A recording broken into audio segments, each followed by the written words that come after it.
Persidangan Syahrul Yassin Limpo, mantan Menteri Pertanian yang kini menjadi pesakitan di kursi terdakwa atas tuduhan korupsi yang dituduhkan dan didakwakan oleh Komisi Pemberantasan Korupsi terhadap dirinya, membuka mata kita akan apa yang terjadi sesungguhnya di Republik ini.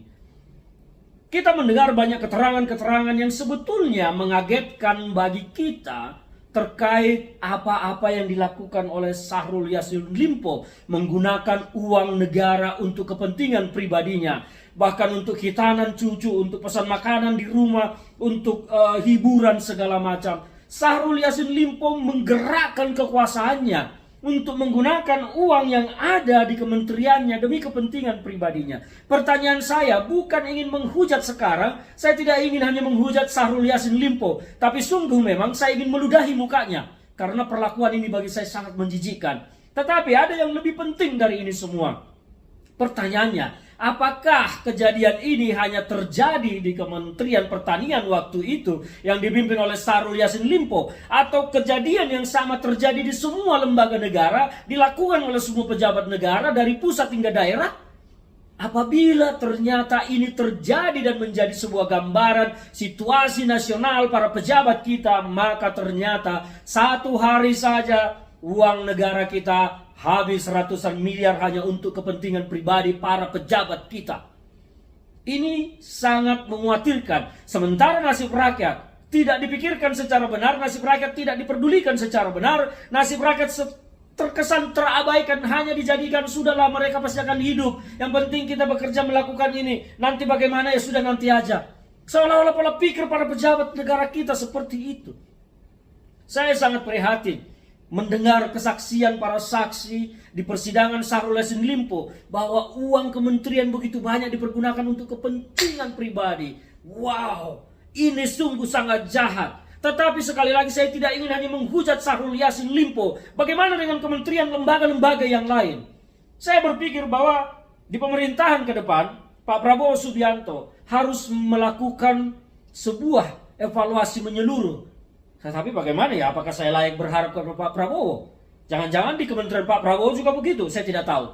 Tetapi saya masih menaruh harapan. Karena kalau tidak menaruh harapan kepada pemimpin, ke siapa lagi kita harus menaruh harapan?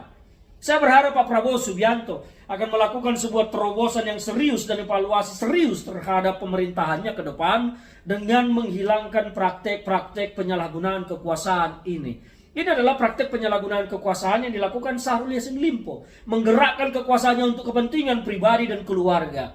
Ini luar biasa jahat. Dan saya berharap bahwa ke depan tidak ada lagi di kementerian-kementerian yang terjadi seperti ini. Makanya sangat penting aturan-aturan ketat dan seleksi terhadap para pemimpin negara kita harus melakukan seleksi moral dan etika yang tinggi. Tetapi sayangnya, sistem politik kita justru malah mengangkat para penjahat lebih berpeluang daripada orang-orang baik. Orang-orang jahat yang memiliki kekuasaan dan memiliki uang, mereka lebih memiliki potensi 90% menjadi pemimpin daripada orang baik yang tidak punya kekuatan uang dan tidak punya kekuatan kekuasaan.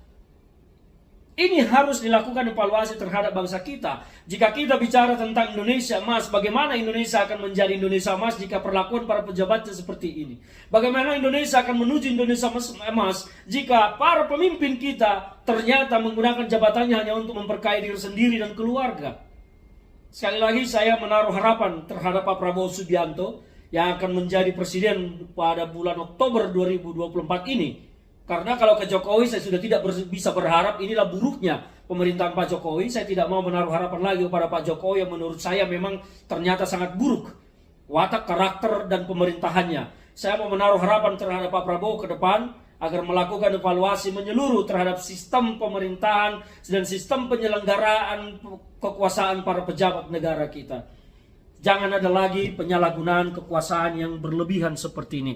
Sekecil apapun penyalahgunaan kekuasaan tidak boleh dilakukan para pejabat kita. Ingat, di dunia ini Anda boleh bersenang-senang, bermegah-megah, tetapi karma, balasan kehidupan akan selalu datang dan ada.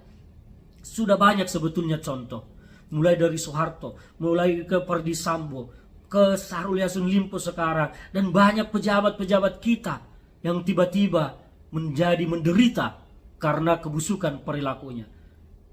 Saya berharap sekali Pak Prabowo akan memilih nanti jajaran kabinetnya adalah orang-orang yang bersih, orang-orang yang beretika, orang-orang yang bermoral baik, dan orang-orang yang memang berpikir untuk memajukan bangsa dan negara kita, orang-orang yang berpikir bagaimana bekerja hanya untuk rakyat.